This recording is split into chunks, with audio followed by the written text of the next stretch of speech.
Buat teman-teman yang di rumah, ayo kita pahami bersama-sama ya.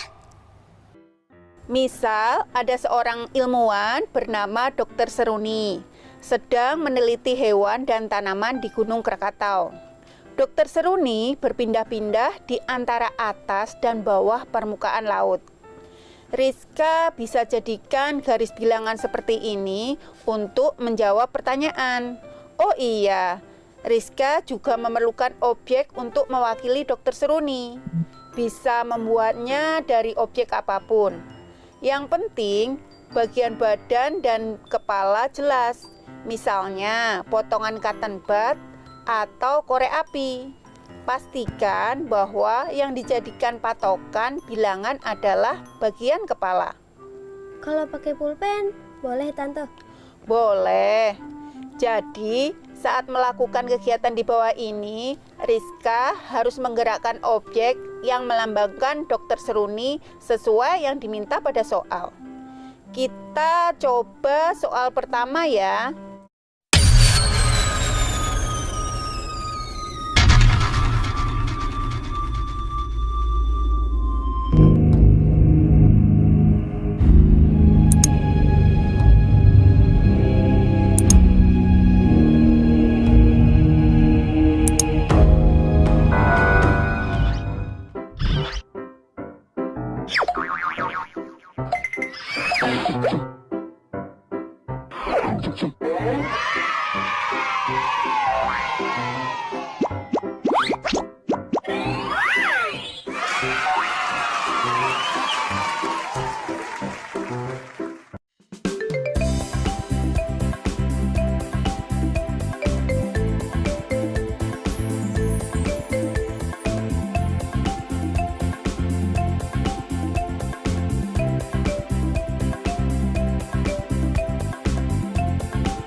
Hai teman-teman semua, yuk kita belajar hari ini dengan menggerakkan tubuh kita. Yuk ikuti kami.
Nah, pasti badan kalian terasa lebih segar kan?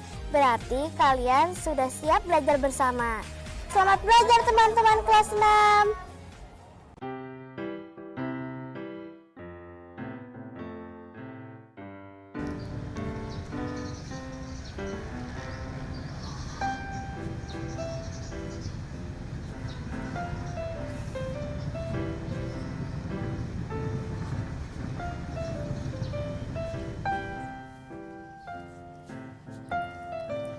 Halo teman-teman kelas 6, apa kabar?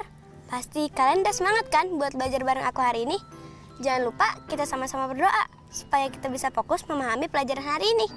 Berdoa menurut kepercayaan masing-masing ya. Berdoa dimulai. Amin. Dan jangan lupa juga untuk menyiapkan alat tulisnya. Karena hari ini kita akan belajar banyak hal yang menarik. Seperti membuat peta konsep tokoh, menuliskan kalimat ekspresif, mengenal bagian-bagian cerita fiksi, menempatkan bilangan pada garis bilangan, menaksir luas benda berbentuk tak beraturan dengan cara taksiran persegi satuan. Dan satu lagi, melakukan penjumlahan dan pengurangan bilangan bulat positif dan negatif.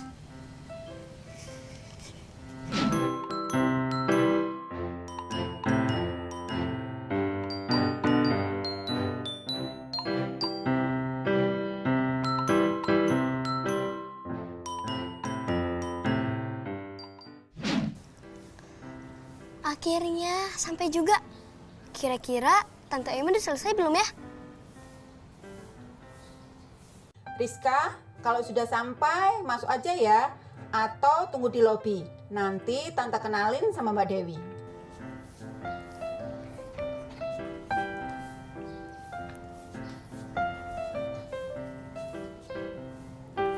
Nah teman-teman, ini adalah studio radio tempat Tante Emi bekerja. Hari ini Tante Emi ajak aku ke sini karena ada Mbak Dewi Paramita. Kalian tahu nggak dia siapa? Dia itu penulis dongeng favoritku. Aku seneng banget dapat kesempatan ini. Kita masuk ke dalam aja yuk.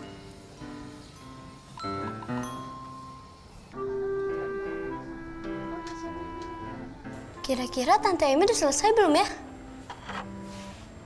Itu Mbak Dewi Paramita. Akhirnya aku bisa ketemu langsung.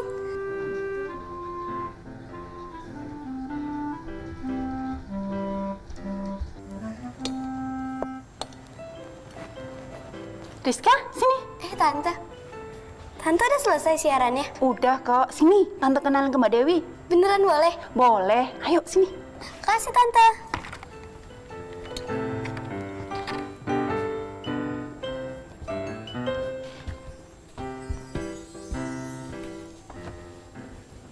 Dewi, ini keponakan aku. Yang aku ceritain tadi. Halo. Rizka ya? Aku Dewi. Halo Mbak Dewi. Aku suka banget sama Mbak Dewi. Aku selalu baca dongeng yang Mbak Dewi tulis. Nanti kalau aku udah besar, aku mau jadi penulis kayak Mbak Dewi. Tante, makasih ya udah bolehin Rizka ketemu sama Mbak Dewi. Sama-sama. Rizka mau ngobrol apa nih sama Mbak Dewi? Mau ketemu orangnya langsung nih. Duh, apa ya Tante? Duh, Rizka malu. Rizka jangan malu, ini kan momen bahagia buat Rizka nih. Nah, Rizka bisa langsung tanya nih, apa aja yang mau Rizka tahu dari Mbak Dewi. Oh ya, Mbak Dewi mau kasih tahu, kalau Mbak Dewi sudah menerbitkan satu cerita loh. Hah? Cerita apa Mbak Dewi? Judulnya itu Misteri Bayangan Hitam. Buat Rizka, Mbak Dewi kasih tahu deh sedikit ceritanya. Jadi dia itu menceritakan tentang Rio yang diajak kakaknya naik gunung. Suatu hari, Rio melompat gembira. Momen ini sudah lama dinantinya. Akhirnya, kakaknya mengajak dia juga naik gunung. Selama ini, Rio hanya melihat foto-foto kakaknya saja. Sepertinya seru dan keren sekali ya naik gunung. Akhirnya, aku akan punya foto seperti itu. Iya, kita akan mendaki Gunung Papandayan. Di sana ada kawah, padang bunga edelweiss, dan hutan mati. Wah, keren banget. Aku akan siap-siap.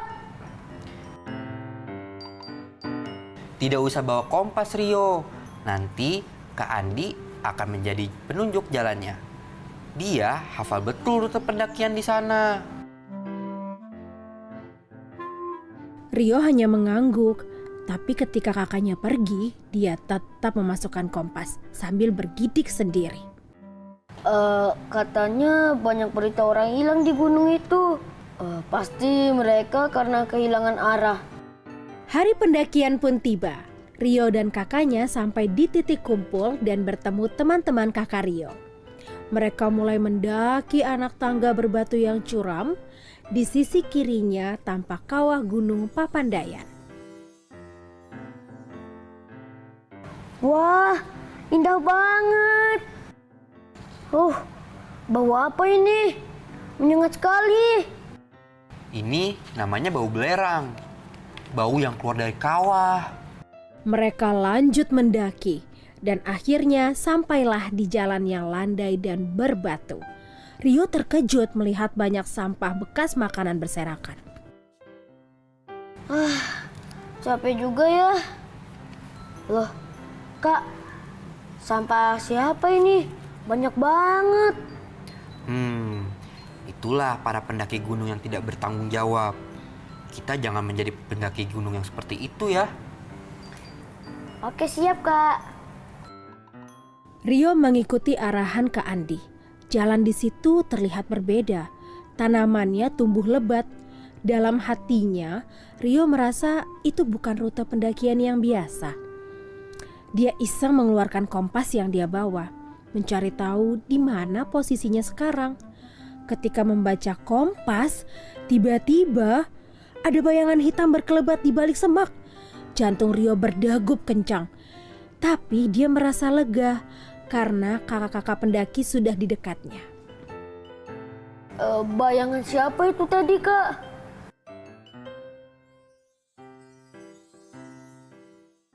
Bayangan apa itu? Rizka penasaran banget. Sebelum lanjutin ceritanya, kita makan siang dulu yuk. Jangan telat makan, nanti sakit. Betul tuh Rizka, kita makan siang dulu yuk. Tadi aku sengaja ngasih tahu kamu teasernya sedikit biar kamu makin penasaran. Yuk, kita makan dulu yuk. Yuk.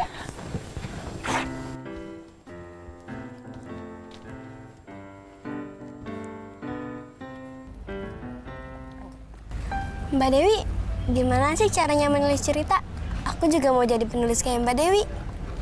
Suatu cerita fiksi itu merupakan penyajian urutan peristiwa yang saling berkaitan. Nah, dia itu ada 3 bagian. Ada bagian awal, tengah, dan juga akhir. Seperti cerita tadi, Misteri Bayangan Hitam. Mereka itu memiliki wataknya seperti apa, kemudian tokohnya seperti apa, latarnya seperti apa. Kalau tadi kita diperkenalkan oleh Rio sebagai tokoh utamanya, dan juga kakaknya Rio. Hayo tebak siapa lagi setelah itu? Andi ya Mbak? Yap, betul. Andi. Awal cerita berisi perkenalan tokoh, latar, serta apa yang diinginkan oleh tokoh. Contohnya pada awal cerita Misteri Bayangan Hitam. Pembaca diperkenalkan dengan tokoh utama, yaitu Rio, dan tokoh pendukung yaitu kakak. Hayo, satu lagi siapa? Kak Andi ya Mbak?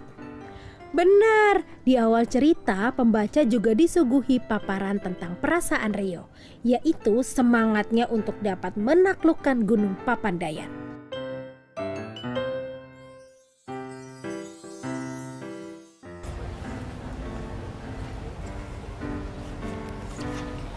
Nah, sambil ngobrol, sambil pesen makanan ya. Rizka mau makan apa? Rizka makan apa aja Tante, yang penting gak pedas.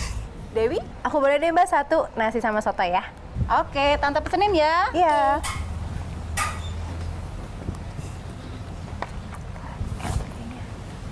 Mbak Dewi, jadi apa bayangan hitam tadi? Wah, makin penasaran nih. Aku kasih tahu sedikit lagi deh karena kamu masih penasaran. Terlihat kabut mulai turun, langit kelabu. Rio melangkah sambil terus memikirkan bayangan hitam tadi. Ini jalan pintas ke hutan mati. Dari situ kita ke Pondok Selada tempat kita berkemah. Jalannya curam, ngeri sekali. Apalagi di sebelahnya persis jurang menganga lebar. Ini berbahaya. Tidak adakah jalan lain? Ada, tapi lebih jauh dan lebih lama. Akhirnya jalan itulah yang akan mereka tempuh. Rintik hujan mulai turun, semakin lama semakin besar titiknya. Semua buru-buru memakai jas hujan. Sebentar-sebentar Rio menoleh. Dia takut bayangan tadi mengikutinya, tapi kabut dan hujan membuatnya sulit melihat. Di tengah pendakian, Rio mulai kelaparan. Kakak pun gelisah karena jalan pintas belum juga ditemukan. Itu dia. Bekas longsor. tidak bisa dilewati. Kita berkemah di sekitar sini saja ya. Hari sudah mulai gelap. Berbahaya jika perjalanan kita teruskan. Mereka mencari lahan yang agak datar lalu membangun tenda. Ketika hujan berhenti, mereka mulai menjerang air dan memasak mie instan. Rio menggigil kedinginan. Maklum, ini pertama kalinya ia bermalam di gunung. Suasana malam di sana begitu mencekam. Suara-suara binatang malam mulai bermunculan, menambah seram suasana. Rio meringkuk dalam kantong tidurnya. Matanya sulit terpejam. Bayangan hitam tadi seolah menunggunya di luar tenda. Tapi belum tentu bayangan hitam itu ada kan, Mbak? Nah, Rizka bisa tahu kalau membaca ceritanya sampai habis. Makanya dikasih teaser biar makin penasaran. Pokoknya nanti aku akan baca sampai selesai. Aku penasaran banget. Berarti tadi udah termasuk bagian tengah ya, Mbak? Betul sekali Rizka, bagian tengah itu merupakan berbagai peristiwa yang dialami tokoh untuk mencapai tujuannya. Contohnya pada bagian pertama pendakiannya, Rio melewati tantangan bau belerang yang menyengat, menuruni jalan curam yang berbatu, dan mengalami ketakutan akan bayangan hitam yang mengikutinya. Pada bagian kedua, tantangan bertambah hingga mereka kehilangan arah dan tidak berhasil sampai pada titik perkemahan. Lalu, akhir cerita itu isinya apa, Mbak? Akhir cerita berisi resolusi atau penyelesaian masalah bagi tokoh. Ada dua kemungkinan, yaitu tokoh berhasil atau gagal dalam mencapai tujuannya. Namun ada pelajaran berarti yang ia dapatkan dari pengalamannya.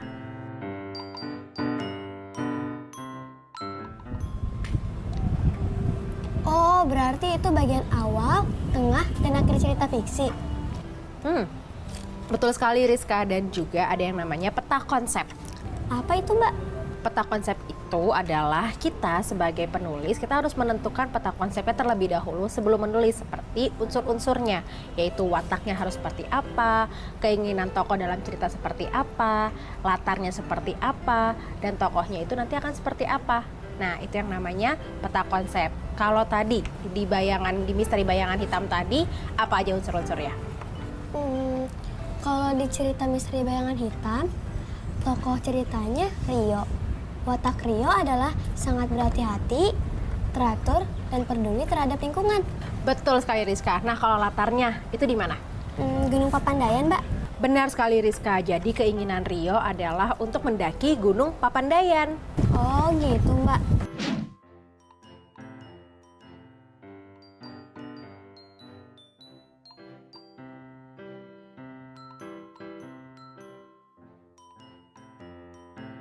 Nah, Rizka, kalau misalnya Rizka mau jadi penulis yang hebat, Rizka harus rajin berlatih. Karena kalau berlatih ntar terbiasa, oke? Tapi aku pulang duluan ya, soalnya aku ada kegiatan lain nih. Tapi tenang aja, nanti aku akan share link cerpennya. Dibaca ya, biar nggak penasaran lagi. Mbak, aku pamit ya. Makasih ya Dewi. Iya. Sampai ketemu ya, Mbak. Oke. Dadah.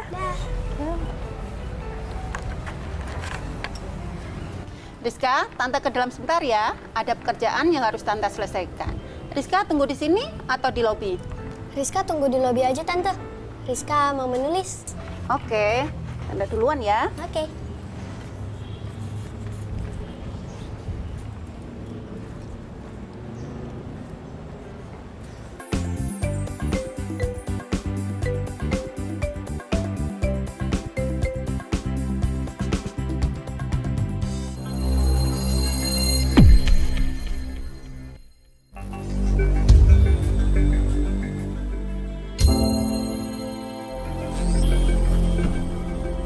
Aku kangen sekolah.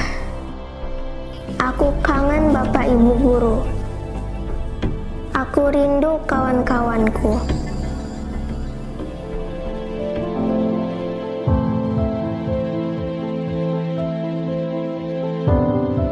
Jaga kesehatan ya teman-teman, biar kita bisa cepat bersekolah lagi.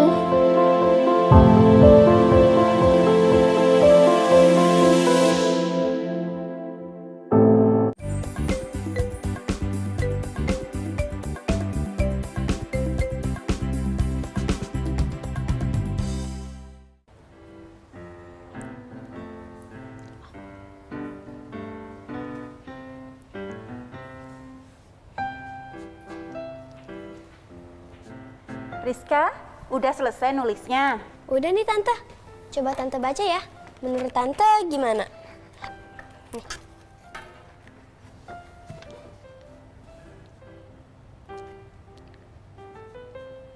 Bagus Rizka. Tapi akan lebih menarik lagi jika Rizka membuat pembaca seakan melihat, merasa, dan juga mencium suasana yang ada di dalam cerita. Maksudnya gimana Tante? Maksudnya, Rizka gunakan kalimat ekspresif. Kalimat ekspresif berisi ungkapan yang menunjukkan perasaan, ide, keresahan, atau pendapat. Kalau di cerita Misteri Bayangan Hitam, misalnya Rio merempat gembira, gitu bukan Tante? Bener banget. Di kalimat itu berarti Rio melakukan gerakan melompat-lompat karena gembira. Oh iya yang ngerti. Nanti coba aku tambahin di kalimat ekspresif di tulisanku ya Tante. Oh iya, kemarin kamu bilang ada PR yang mau dikerjakan di sini bareng Tante. Jadi Tante, nih. Bilangan bulat positif dan negatif. Iya Tante, Rizka belum paham. Ya udah, Tante buat permisalan ya. Sambil Rizka catat juga di buku catatan. Buat teman-teman yang di rumah, ayo kita pahami bersama-sama ya. Misal ada seorang ilmuwan bernama Dr. Seruni sedang meneliti hewan dan tanaman di Gunung Krakatau. Dr. Seruni berpindah-pindah di antara atas dan bawah permukaan laut. Rizka bisa jadikan garis bilangan seperti ini untuk menjawab pertanyaan. Oh iya, Rizka juga memerlukan objek untuk mewakili Dr. Seruni. Bisa membuatnya dari objek apapun. Yang penting, bagian badan dan kepala jelas. Misalnya, potongan cotton bud atau korek api. Pastikan bahwa yang dijadikan patokan bilangan adalah bagian kepala. Kalau pakai pulpen, boleh Tante? Boleh. Jadi, saat melakukan kegiatan di bawah ini, Rizka harus menggerakkan objek yang melambangkan Dr. Seruni sesuai yang diminta pada soal. Kita coba soal pertama ya. Dr. Seruni sedang mendaki. Ia memulai pada bilangan 0. Ia maju 5 langkah. Di bilangan manakah posisinya sekarang? Di sini Tante, di angka 5. Benar Rizka. Nah, sekarang ia mundur 3 langkah. Berarti ada di mana posisinya sekarang? Di angka 2 Tante. Betul. Berarti melangkah maju melambangkan penjumlahan. Melangkah mundur melambangkan pengurangan, ya Tante? Benar banget. Diingat ya Rizka. Penjumlahan berarti melangkah maju. Pengurangan berarti melangkah mundur. Banyak langkah saat menaiki gunung berarti dilambangkan dengan bilangan positif. Kemudian banyak langkah saat menuruni gunung dilambangkan dengan bilangan negatif. Oke Tante, makasih ya udah mau ngajarin Rizka. Sama-sama Rizka. Ya udah, makin sore nih. Yuk kita pulang. Yuk.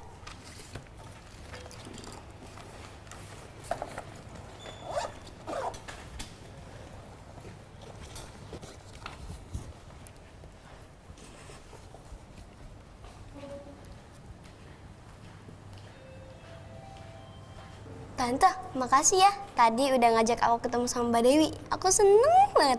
Hari ini aku belajar banyak banget. Oh iya? Emang belajar apa aja? Tadi bersama Mbak Dewi, aku belajar tentang karya fiksi. Memahami peta konsep tokoh dan bagian-bagian cerita fiksi. Tante Emi juga ngajarin aku tentang kalimat ekspresif. Dan kita juga belajar soal penjumlahan dan pengurangan bilangan positif dan negatif, ya kan? Iya, Tante.